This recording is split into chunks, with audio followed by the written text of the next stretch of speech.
Thanks for joining us. I'm Jacob Daniel, staff apologist with apologetics.com. Our guest today is one of my favorite authors, scholars to listen to, and it's my privilege to have him here. He talks about truth with great passion, and when it comes to defending the faith, I find him to be one of the most articulate person who keeps a good balance between heart and mind. Dr. Jerry Root is one of the foremost scholars and experts on C.S. Lewis. He is an associate professor of Christian formation and ministry, evangelism and leadership at Wheaton College, Illinois. He is also the associate director of the Institute for Strategic Evangelism at the Billy Graham Center. He has authored and edited numerous articles and books and has traveled around the world lecturing and inspiring people to consider their call seriously. It is my privilege to introduce Dr. Jerry Root. Thank you, Jacob. Thank you so much for giving us this time. Thank you. I'm grateful. I'm sure our listeners will be interested to know a bit about your background. How did you get interested in studying and doing research on C.S. Lewis? I wasn't a Christian when I went to college and became a Christian at the beginning of my freshman year. And I was so moved by the love and forgiveness of Christ that I thought everybody would want to know about this. So I started sharing my faith. People asked questions, I didn't know the answers to those questions, and I would look for answers and I'd see Lewis's name pop up. But my older sister was a Christian and she was teaching 5th graders, and she told me the plot of The Lion, the Witch, and the Wardrobe, and I was intrigued by the story, so I read those books. Then I read C.S. Lewis's Surprised by Joy, his autobiography, and I was deeply moved by what he talked about, the great longings of his heart and looking for the object of those longings. I knew the longings. They were something that were real in my life, but I never had anybody give me such a vocabulary for my soul. Consequently, I started reading everything I could get my hands on by Lewis. And when I graduated from college, a man wisely told me, you don't get an education in college, you just lay a foundation for one. Pick an author who will take you places and make him your life's author. I picked Lewis. When I went on to grad school, I wrote my master's thesis on Lewis. I wrote my doctorate on Lewis later. And consequently, I have been engaged in studying him for 43 years, teaching college and graduate courses on him for 33. And I think I could have made a worse choice than him for a life's author. What is the key to his continuing impact even after 5 decades after his death? And would you say that he was prophetic in terms of his writing in defining the contemporary culture? And would you say that that's one of the reasons why he resonates so well with people? Well, his writings? I think that he has maintained his readership simply because there have been people who have worked on keeping his books in print. Walter Hooper comes to mind immediately. Also, he's such a clear writer. He's a fanciful writer. One of his friends, Austin Farah, who was a philosopher at Oxford University, said Lewis was very good at logic and reason, but his great power was in depiction. So he has the ability to capture images for his readership and help them understand almost by visualizing and seeing how these things work. He also was well read. He understood language. He understood the right word to say to be precise and clear. And I think these things are helpful. I do believe, though, as far as the culture, Lewis foresaw some of the problems that the postmodernists would see and addressed those beforehand. But he continues to be relevant because just as he writes about mere Christianity, so too he writes about central themes and doesn't get caught up in the changing scene of his own time. He would write essays sometimes about particular problems that came up, but most of his writing was about central concepts that are perennial concepts, and therefore he remains relevant today. Would you say that Lewis considered reason to be the weakest feature of our soul? And what role do you think it plays in defining our worldview? Well, does it rival with our emotions? Reason is very important. Obviously, Lewis thought that, but we are complex human beings, so it's only one of the features. And consequently, if I make a bad choice, reason being relatively weak can begin to rationalize those bad choices. Akresia is what philosophers call it. It's the rationalizing or justifying bad acts. Lewis wrote in one of his literary critical works, A Preface to Paradise Lost, continued disobedience to conscience makes conscience blind. If I'm wounded emotionally, my reason doesn't usually kick in and say, grieve and forgive, grieve the hurt, forgive the person who hurt you, or else you live your life constantly in reaction to that hurt and become bitter towards that person. It becomes corrosive to your soul. My reason instead usually suppresses the wound, keeps it as sort of a cyst on my soul, and I may be coming from that place in bad ways.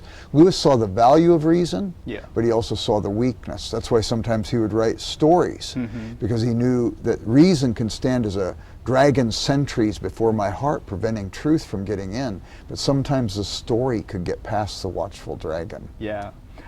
Would you please elaborate on what Lewis meant when he wrote, all reality is iconoclastic?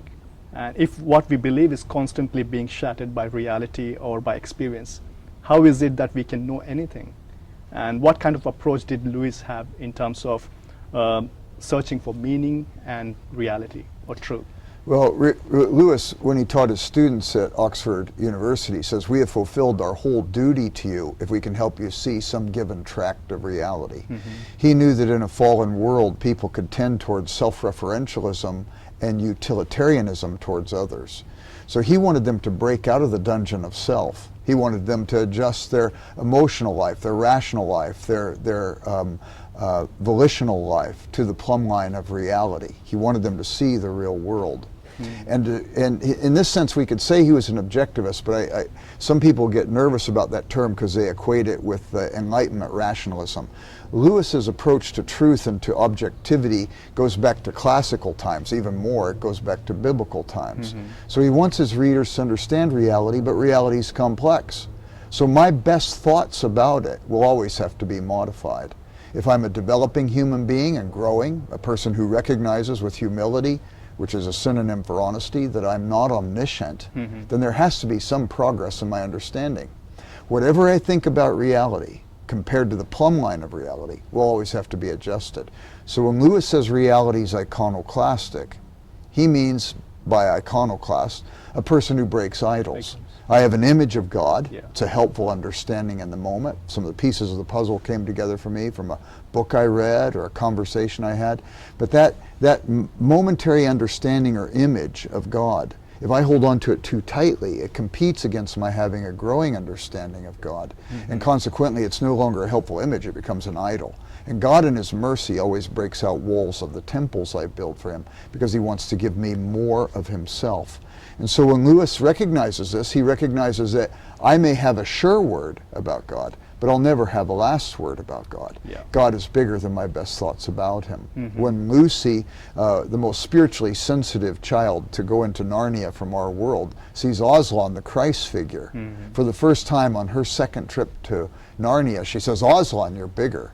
He says, oh no, child, I am not, but every year you grow, you'll find me bigger. And so there's something in Lewis that's willing to ask questions because he knows he doesn't know everything. He's curious, intellectually engaged, and consequently he is filled with a sense of wonder and awe as he discovers, and because he's integrating faith in the whole process, he's also a man who's filled with worship. And I think this is significant. So when we talk about reality being iconoclastic, Lewis would also say something like this: the tree doesn't have to give up its interior rings just because it adds more rings. But if it's not adding more rings, it's dead. So reality is constantly helping me to engage with it more deeply, to understand more widely, and see applications I never thought of before. Lately I've come across people who would claim that Lewis was a universalist, meaning that irrespective of what one believed in or where they are, ultimately they'll be saved. What do you think about it? What's your opinion on that? Well, Lewis was not a universalist, and you can read the things that he wrote about eternal perdition or hell, which would seem to indicate that that's so. He didn't believe anybody was going to get to heaven without having acknowledged Christ as Savior and Lord, and without having repented of sin and self-will. And so consequently, Christ becomes for him essential to salvation.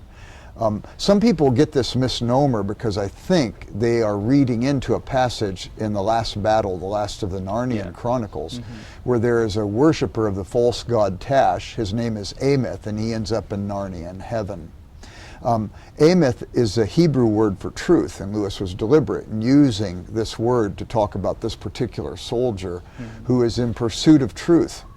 Lewis, I think, is speculating about the Ordo Salutis, the theological understanding of the order of how we come to faith, from regeneration to confession, repentance, conversion, and then all those wonderful salvific words like justification, reconciliation, and so on come to play, sanctification, glorification. What if a person were to die before they had trusted Christ, if they had already been regenerated and were on their way to believe? Now, some people might say, well, God could oversee and make sure that they came to fullness of faith before they died. But Lewis is an honest scholar, and he says, well, let's consider, what about the possibility that this could happen? What would happen to that person? And he believed in the person that God had started the work in already, God would allow that work to be finished. The other thing that I think is always a caution for us is we must never project on any author any theological precision by virtue of their fiction. Right. A person could take liberties in their fiction that they would never take in their more propositional work. For someone, perhaps one of our listeners today, who is new to C.S. Lewis, what approach would you recommend that they should take in terms of reading Lewis? And if there's a book that you would suggest that they should read first? Generally, Jacob, I try to ask the person, what are they interested in? Lewis wrote, there's 73 books with his name on them. He wrote in 12 literary genres. If I can find out the particular interest of this person, I could probably direct them to a particular book that Lewis wrote. If I may, if there's a student of apologetics, or maybe someone who is getting into the field of apologetics, if they may have to read a book. I think it might be good if they read Surprised by Joy, his autobiography, because you can see the specific things in Lewis's life that were triggers and benchmarks that he had to get over and so on, barriers that he had to get over. I think sometimes what we forget is that Lewis was an adult convert to Christ. He was already teaching at Oxford University. He had been an atheist. And we are able to see in his autobiographical work what these significant challenges were and what the illuminating moments were, where all of a sudden he had these aha experiences and he began to see that Christ really was the one he was searching for. That's helpful, I think. And many of the philosophical issues that he's dealing with, he describes to one degree or another in that particular book. Dr. Root, thank you so much for giving us your time. I also want to thank our listeners. I hope today's interview with Dr. Root had been a blessing to you. If you are new to apologetics.com and you haven't yet subscribed, I'll recommend you to please go ahead and do that, and also think about partnering with us. It's been a privilege to be with you. Thank you.